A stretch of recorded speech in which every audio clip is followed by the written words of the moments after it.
Here we go, y'all. The highly anticipated offseason. I just want to start off saying I think this is going to be the most craziest, exciting offseason I've ever done in any of my rebuilds.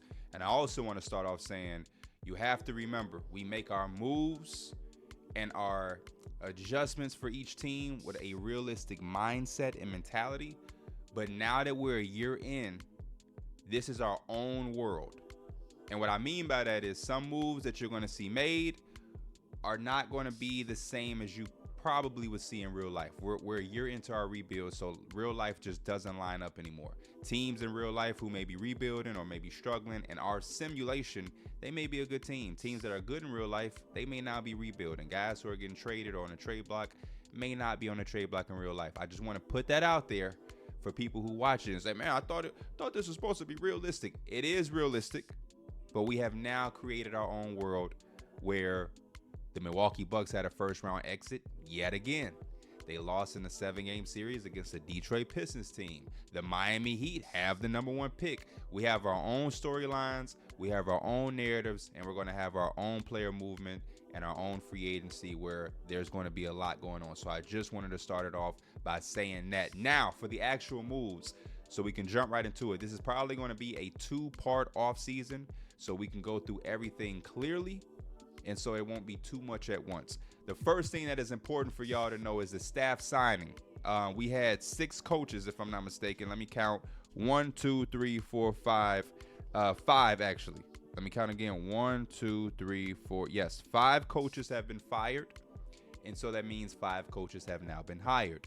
What I want to look at with the staff signing is, damn, I wish it was a way that I could just go through everything. Let me make sure. My staff, yeah, we could just go through all 30 teams. So Nick Nurse and the Philadelphia 76ers were just in the NBA Finals, so his job is secure and safe.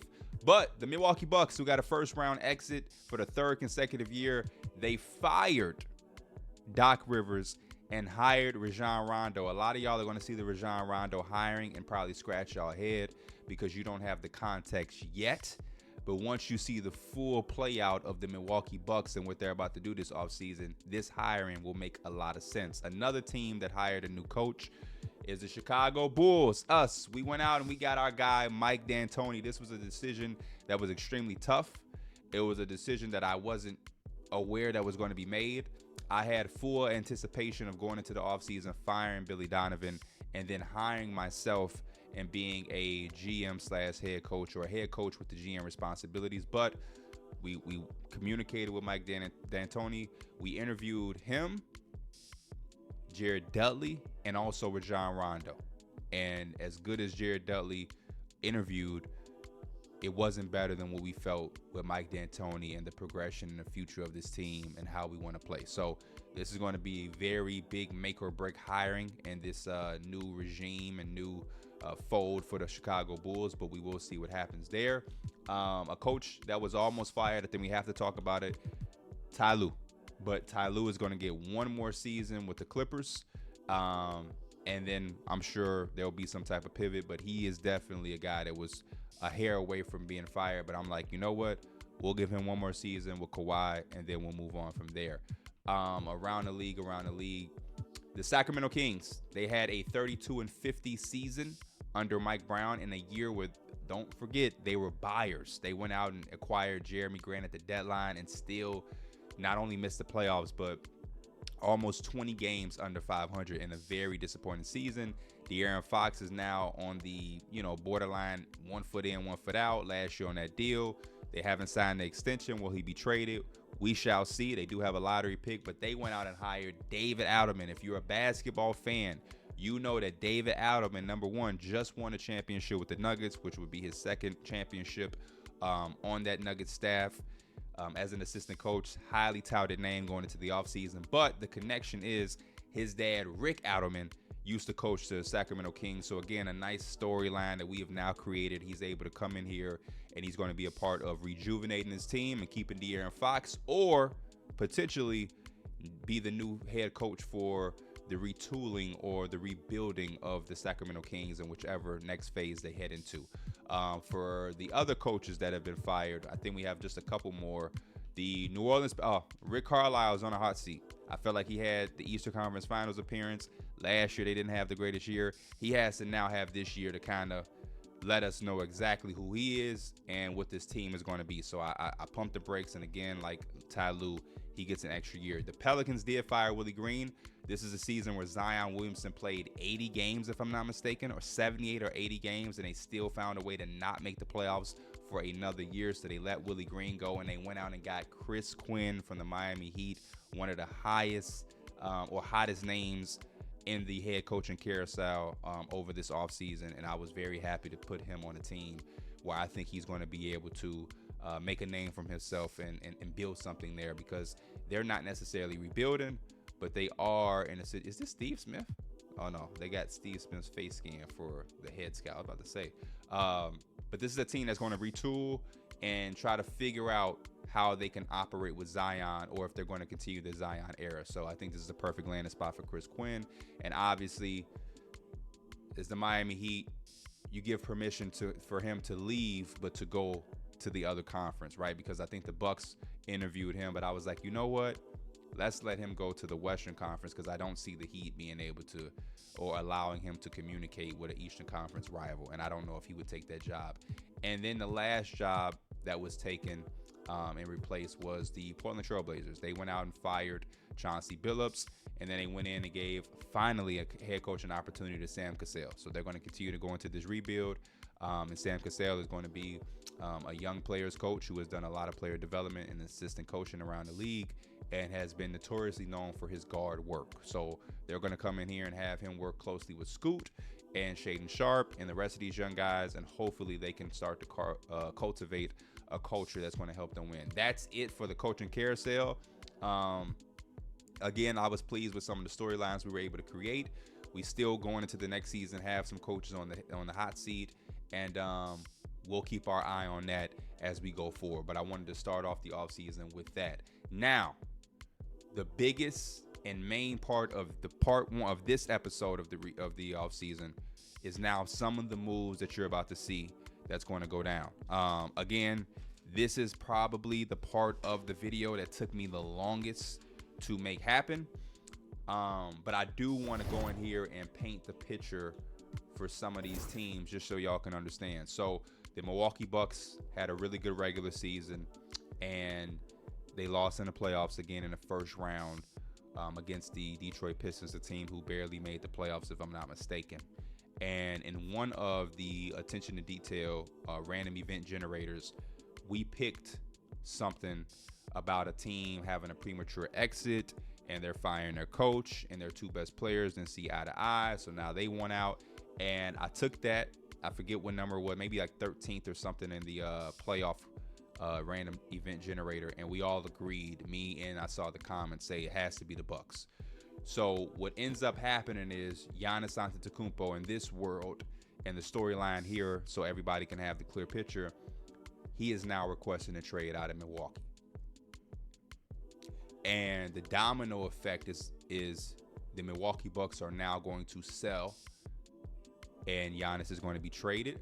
We have the package done. They're going to get a lot for Giannis, obviously. Damian Lillard is the next domino in that situation. And that's what make them go out and hire a first-time young coach and Rajon Rondo to kind of kickstart the next direction of the Milwaukee Bucks. Giannis Antetokounmpo and his team have found a way to allow him to be navigated to a situation where they're going to go into an offseason putting a team around him to go into competing right away. And the team that lined up perfectly, there were two high suitors, the Houston Rockets and the Brooklyn Nets. The Brooklyn Nets ultimately put together the better package, which is going to be Nicholas Claxton and his $26 million to create even more cap space, because technically with all of the money that they have opened up, the Nets can get this done without giving up a contract. But they're going to go out and give Nicholas Claxton to the Bucks. They're also going to give the Bucks the third overall pick, which is theirs. When I did the video, it said that the Rockets had the pick, but if you remember in real life, the Nets were able to acquire this pick back, which now they're going to go ahead and send to Milwaukee. They're also going to send, because they had all of these trades, they had the fire sale during the season, so they have all of these stockpiled first round picks. They're also going to give up the 17th overall pick in this year's draft. But then this is where the Bucks really, really are excited about this trade. The next couple of picks are in 2027, which is going to be a Suns pick. We have no idea what the state of the Suns are going to be in 2027 because they're in their last part of the seeing what they're going to do with that big three. And then in 2027, you're also going to get the swap with the Nets in the Rockets, whichever one is the worst pick you'll have. And then last but not least, you have a Brooklyn Nets pick from 2029. So essentially what you're getting is Nick Claxton, a young center who is 26 years old, because Brook Lopez is out. Bobby Portis, I'm sure, is out. We'll see if Chris Middleton accepts his player option. If he does, he's going to be traded. And then you're giving up 5 first-round picks. You have 2 for this year's draft. You have 3 in the next 2 years, and then you also still have 2026 and 2000. So with just this trade alone, you now have reestablished your asset pool for the future of your team, and Giannis Antetokounmpo is now with Brooklyn at. Now, for the opposite side, the reason Brooklyn is doing this is because if you haven't told already, or if you can't tell, we go to Brooklyn, and I'm trying to make sure everything is clear to everybody. I know there's going to be lovers and haters of each move. It comes with it, but these are the moves that we see fit. Now, after acquiring Giannis Antetokounmpo, they have a boatload of money in the offseason. If you look at their contracts and their salaries, you have Giannis with the $54 million, and then pretty much after that is $9 million off the books, and everybody just off the books. Everything is just going. They're probably not going to bring back any of these people. Tyrese Martin is probably gone. My boy, I forget how to pronounce his name. He's gone. Grimes is probably going to be gone. Ben Simmons, $40 million off the books. Zaire, they're probably not going to care about him entering restricted. Same with Day'Ron Sharpe. Bogdanovich is gone. Jalen Wilson, Keon, all these guys are gone. And the next pivot is to go into free agency and try to get some other guys. Free agency is going to be big. The biggest name that they have their eyes on is a man in Indiana who can stretch the floor and protect the rim, who's going to go into the free agency market. That's their number one guy. Outside of the free agency, what you also could potentially have a James Harden, a Jimmy Butler. There's some options that Fred VanVleet is probably going to be on there for a smaller contract than what he got for the Rockets. So there are some guys out there where you can quickly construct a competitive roster around Giannis to compete in the Eastern Conference. The other part is outside of that trade, which you just gave up 5 first-round picks, you still have 1, 2, 3, 4, 5 in this year's class. And then outside of that, you have 6 future picks.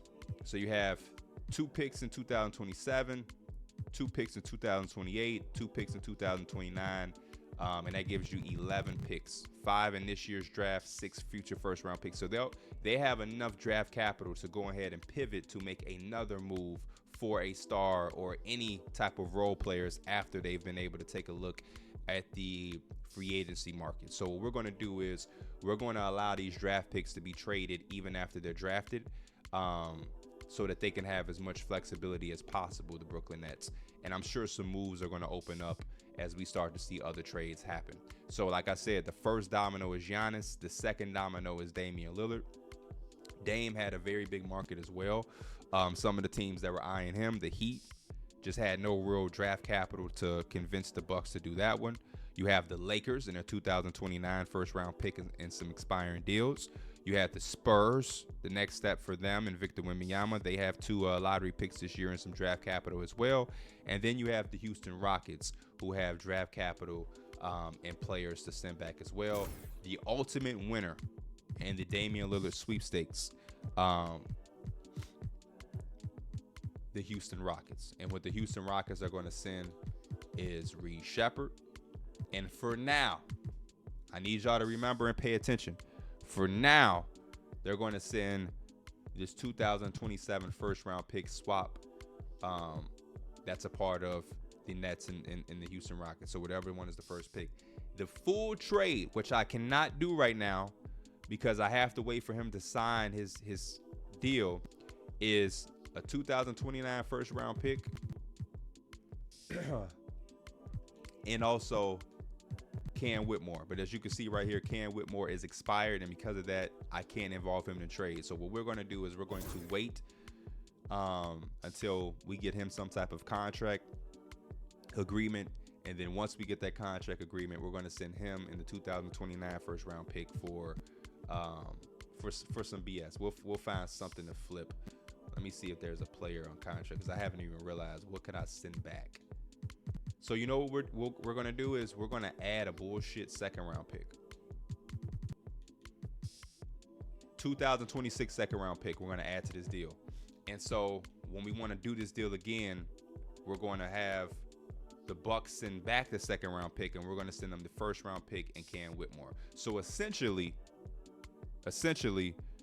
the Milwaukee Bucks are getting 2 more first round picks back with Reed Sheppard and Cam Whitmore. So they kickstart their rebuild by acquiring 7 future first round picks plus the 2 first round picks they already have, which gives them 9 future first round picks, Reed Sheppard and Cam Whitmore, and all of the other guys they have on the team now become available or go off the books. So the Milwaukee Bucks have started something extremely exciting over there in Milwaukee. And then the Rockets, who had a really good year, get an older, experienced shot creator who can lead them throughout the playoffs. That's one thing that they didn't have that was super reliable.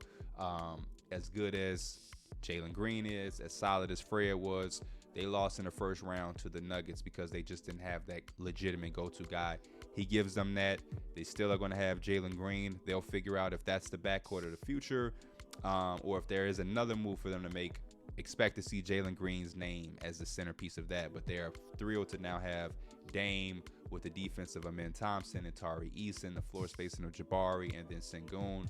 So keep your eye on the Houston Rockets, because they are now in a situation where we'll see them compete at the highest level. And last year of the deal, he'll have the player option after that. We'll see the Rockets again be a team that's going to be making moves and trying to compete at the highest level as they can. The next team, and excuse me, I'm a little bit under the weather, but I'm feeling a lot better, and you know I'm getting my videos out regardless of what's going on. Our streak will not be stopped. The next team that has a storyline with a young player, and that makes sense, is the Charlotte Hornets. And the Charlotte Hornets are in a situation right now that I think is going to really brighten up their future. If you don't remember, they were able to pull off the second pick of the NBA draft. So they didn't get Cooper Flagg, but they got the next best thing, which is going to be Dylan Harper. And what this causes with them having a second overall pick is you're going to be bringing in a guard of the future, and you already have a guard of the future. And again, like Zion, LaMelo Ball played 77 games this year. And the Charlotte Hornets still found a way to be the worst team in NBA. So what we're going to do is we're going to allow them to use their leverage of their face of the franchise, who they just have not been able to have success with. And instead of riding this out until they lose value, or LaMelo has another injury, or until Melo forces his way out and kind of diminishes some of the value, they're going to jump ahead of the curve and be a progressive franchise for once. And they're going to take LaMelo Ball and his 4-star status, and they're going to be sending it to a team. Again, this is a guy that had a sweepstakes of the New Orleans Pelicans, the Orlando Magic, the San Antonio Spurs, and the Los Angeles Lakers as well. Ultimately, the Orlando Magic won the sweepstakes, and what the Magic are going to be sending to the Hornets is Kentavious Caldwell-Pope. They're also going to be sending Anthony Black, Tristan Da Silva,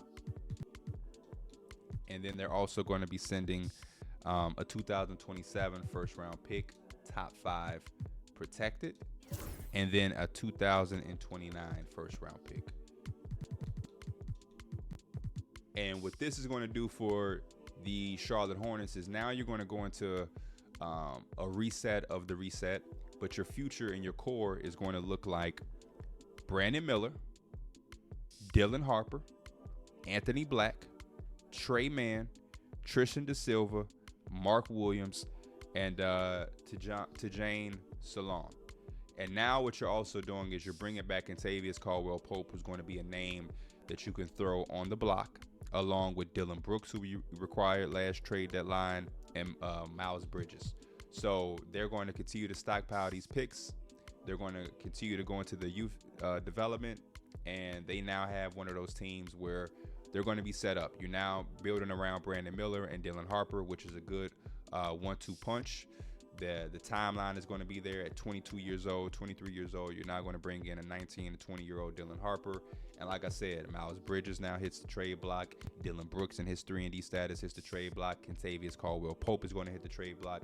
And all of those guys should have at least a first-round pick value, especially to remind you and connect all of these storylines when you look at a Nets team who is going to be desperate to build a supporting cast around Giannis. So depending on what's in the free agency pool, a Dylan Brooks, a Kentavious Caldwell Pope, those are exactly the type of players that the Nets are going to be eager to try to acquire and quickly build around Giannis. So keep an eye on these role players that the Charlotte Hornets are now going to have on the trade block.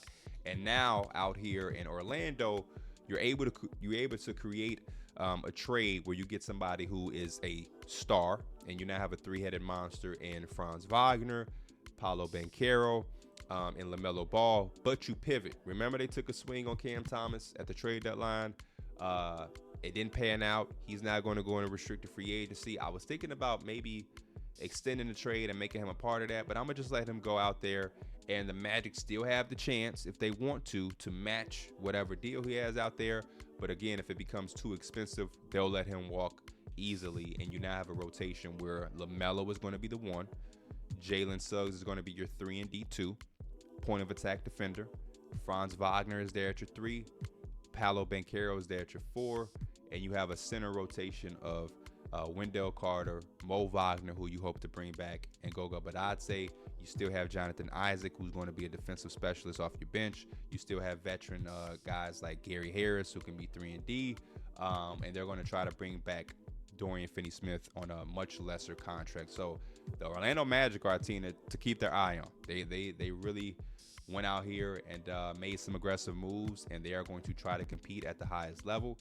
And LaMelo Ball definitely gives them a chance to shake up the Eastern Conference. So that's another deal that we got done out right there. We have one more deal to make for now, and the rest of the deals and the moves that we see will progress with the rest of the offseason. This last deal is a situation where the Lakers finally get themselves involved in a trade.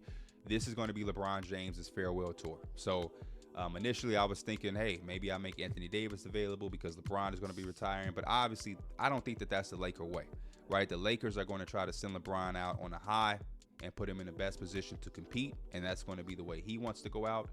So though I was not able to get them Damian Lillard, though I was not able to get them LaMelo Ball, I think I got them the next best option, which gives them another year of potentially being able to compete. So what the Lakers are going to be doing is they're going to be able to finally find a team to take Rui on the last year of his deal. They found a team that is going to also take Gabe Vincent's $11 million on the last year of his deal, and Jared Vanderbilt, who has 2 more years and a player option, and then that most sought out after pick, the 2029 first round pick, which the Lakers really don't want to give up, but you got to do something. And in return, they're going to get back Marcus Smart as their point of attack defender, and they're also going to be getting the last year of Anthony Simons. So now the Lakers go out here and they rejuvenate their team. You're going to now have Anthony Simons, Austin Reeves, Marcus Smart, LeBron, Anthony Davis. You have Nikola Vucevic. I don't know exactly what I'm going to make their lineup to be, but I think you have a solid rotation. Anthony Simons should definitely start. I think you almost have to start. Maybe they'll do a three-guard trio where Marcus Smart is going to be small, but he's going to have to play bigger as your point of attack defender. And your backcourt essentially is Austin Reeves and Anthony Simons playing off of each other. And then you have Dalton Connect coming off the bench, Vucevic coming off the bench, and whatever else they do in free agency. But this is probably the best that they can do with some of the limited assets that they have. But Portland is taking on those expiring contracts. They're getting another future first round pick for 2029. Who knows what the Lakers will look like there.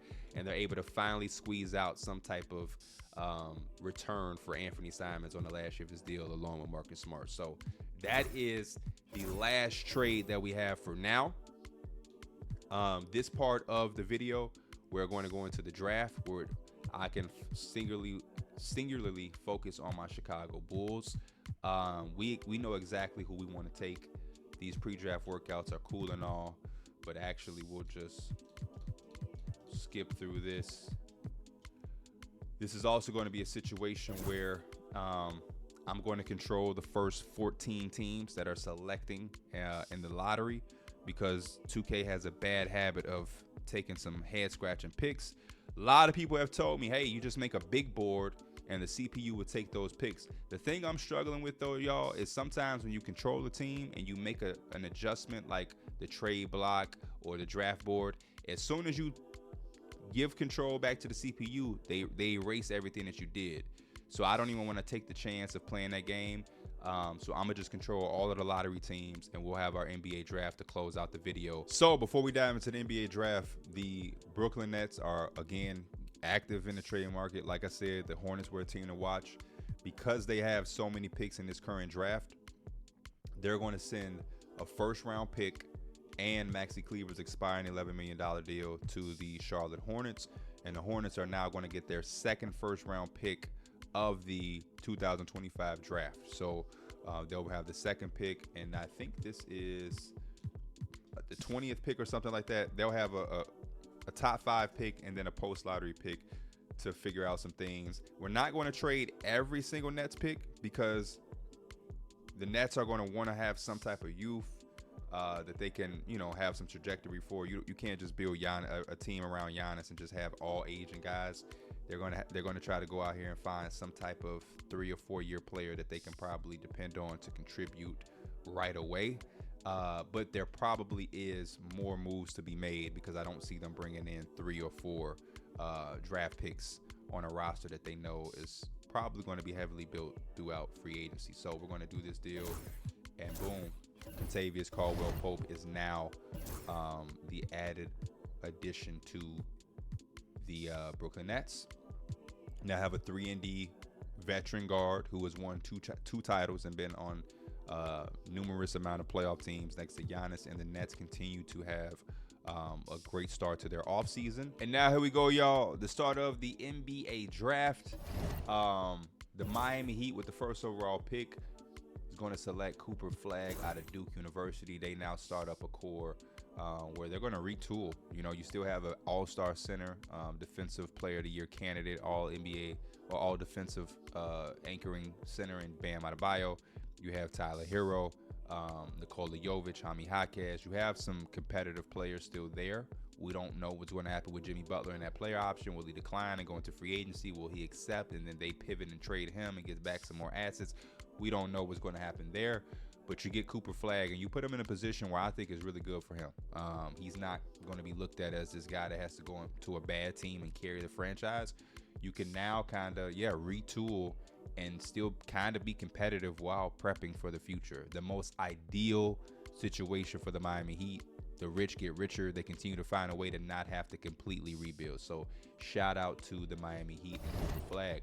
The next pick is going to be the Charlotte Hornets, taking Dylan Harper out of Rutgers University. We talked in depthly about their future now that they've gotten rid of LaMelo Ball and got back a crazy package of draft picks and some veteran pieces that they can now put on the trade block. So Hornets looking at an exciting core of a bunch of young players, but highlighted by Brandon Miller and Dylan Harper. The Milwaukee Bucks, who have not drafted this high in a very long time, are now exiting out of the Giannis Antetokounmpo era, so they're going to be turning down all of those offers, and they're going to be taking Ace Bailey, a wing out of Rutgers who can shoot the basketball and score, and he's going to be coached by a high basketball former IQ and potential Hall of Famer in Rajon Rondo, and he's going to be partnered with Reed Shepherd, and Cam Whitmore, and they're going to start to put the pieces together for Milwaukee, man, and get some excitement going with the next, what, 6 future first round draft pick, 9 future first round draft picks, and our Chicago Bulls. We are now on the clock, and this was a tough pick for me, man. There's so many good options that I was intrigued by. There's so many guys that I was kind of like thinking about and whatnot. We ultimately are going to take Trey Johnson out of Texas. We're getting us a high volume scorer, a guy who's going to put the ball through the basket. Hiring Mike D'Antoni, you know exactly what we want to do. We want to score the basketball, and we really want to surround Matas Buzelis with guys who are going to be able to not only take three-point shots but make them.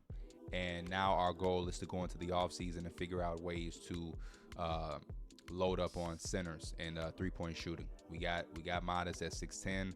We're going to put the ball in his hands, allow him to be an aggressive offensive player, build on his Rookie of the Year campaign, and still find ways to empower Kobe White as a lead guard.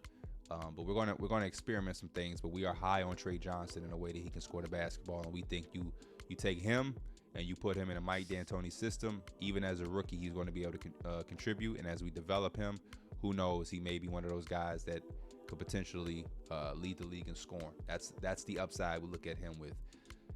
The next pick is the Utah Jazz. This is a situation where they're going to take Jaeger Demon out of BYU. We're going to have to edit his name, obviously, but this gives them a jumbo playmaker as they continue to add to their assets and all of the young talent that they have. So that's now Jaeger.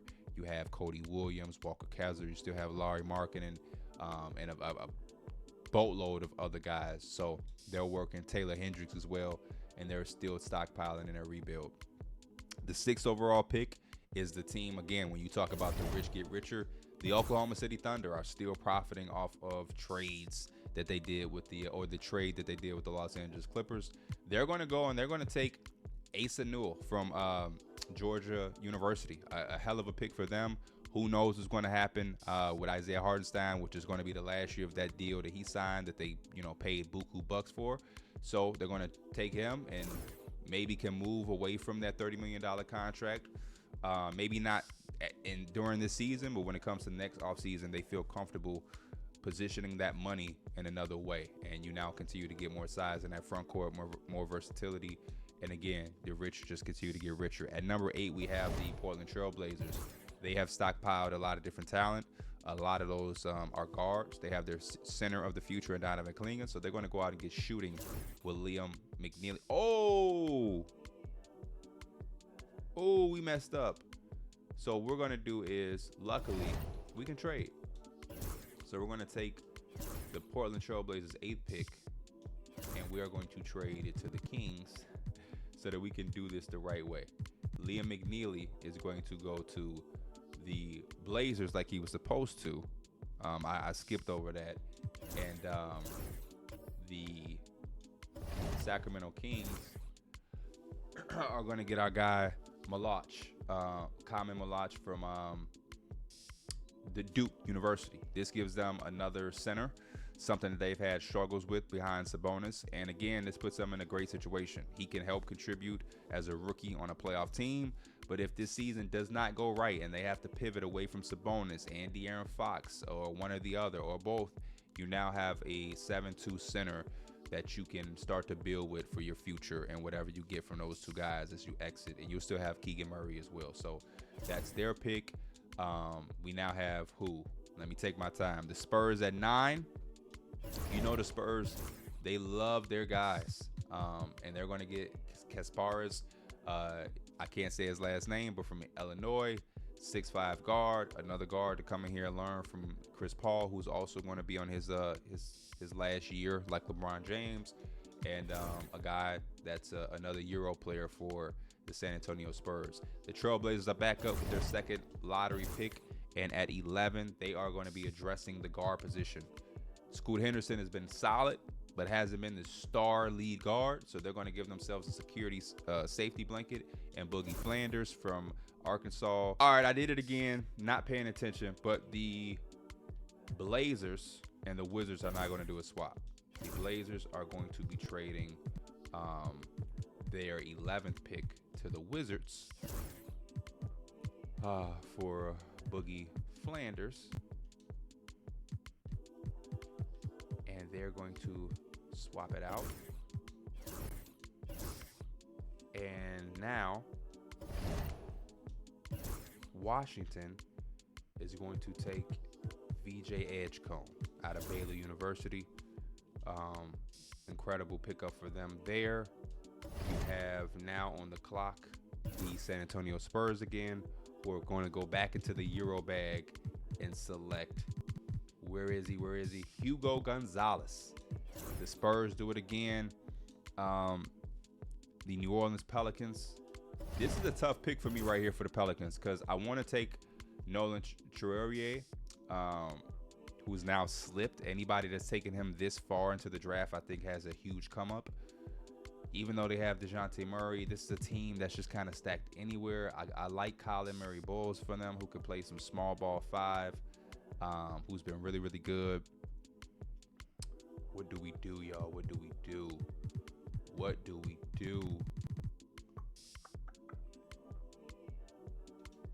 They gotta take Traore.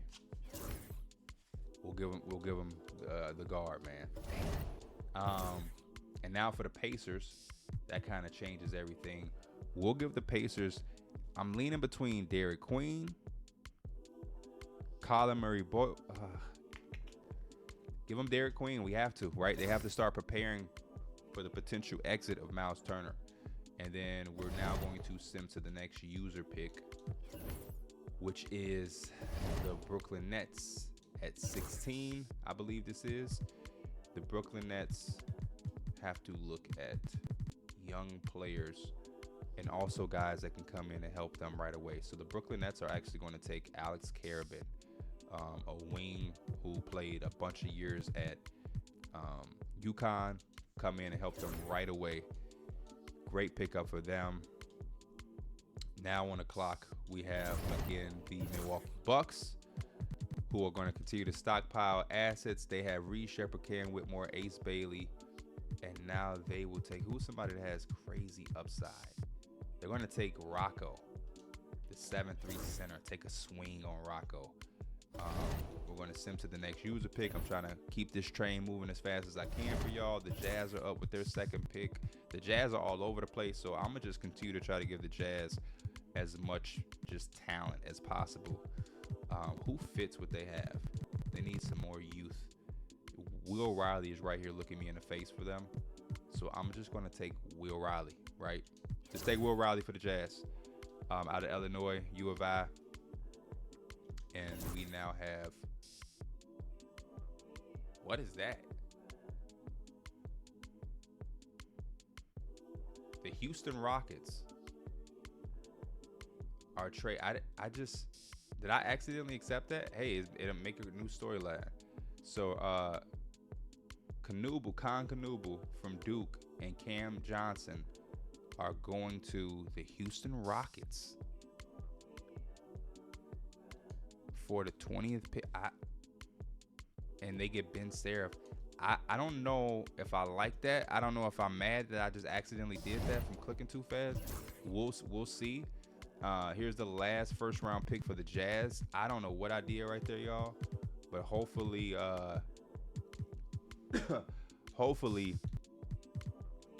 we all walk away feeling okay. The Utah Jazz are going to take Donnie Freeman out of Syracuse, or do we want? Nah, because they already have. They're gonna take. I can't pronounce his last name, but this is a high energy guy who they project to have extreme defensive upside. Deron Reed from Alabama goes to the Clippers, and then the Hornets are going to take. They're going to take Donnie Freeman because they may lose one of their bigs. I think Pate goes to the Knicks. Jaleel Bather goes to the Hawks. I kind of like that. The Blazers are back up. The Blazers are such a hard team to draft for, y'all. I swear. The Blazers will take. I have no idea where to go with the Blazers. They are all over the place. I want Cannon Catchings to go to somewhere unique, but I don't want it to be the Blazers because they have so many wings. The Blazers will take. They're gonna take JT Toppin. Boom. The Nets are up again. Now the Nets are gonna take Catchings to potentially have as trade bait. It's a good pick.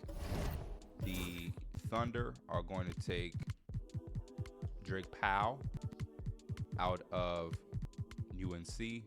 Defensive wing. They know how to draft. The Nets are up again, and they are going to take some more potential high upside draft player. Kwame Evans. Who else is out here? They're going to take. I didn't realize the Nets was going to have. I knew they had so much, but I feel like they took Carabin. Who is somebody? I kind of like Kwame Evans Jr. Yeah, they're going to take Kwame Evans Jr.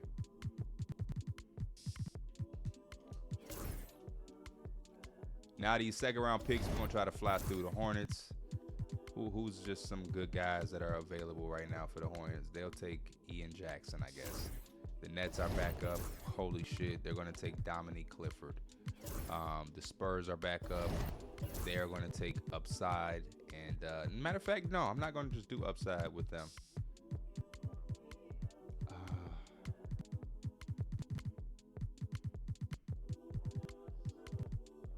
Or maybe I have to.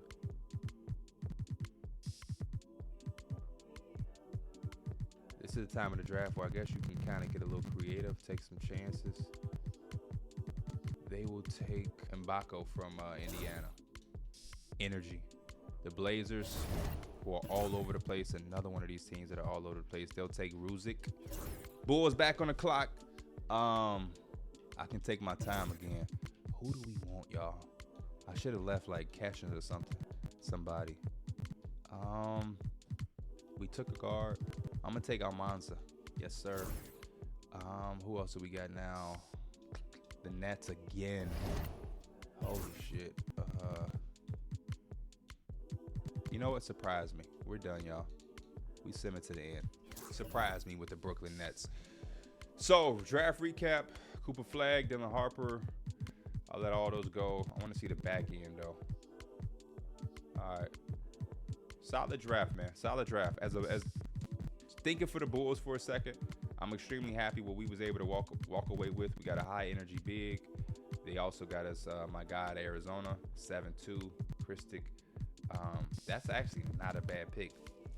7'2" swing pick in the second round, but I'm happy to get Trey Johnson. That's our main thing. Trey Johnson is 77 overall. We'll take that. Cooper Flag, 82. Again, the Miami Heat, rich get richer. We're going to end the video here, y'all. The reason I'm in the video here is because before I do the rookie signings, I want to go and make sure the Nets are able to have some movement with those picks that they had before they actually sign the contracts, and then we'll go into the offseason in episode 2 or part 2, which will be free agency, and I'm sure I'll have some more trades and everything lined up. So y'all make sure y'all lock in to this one, and in a very, very quick turnaround, part 2 coming soon.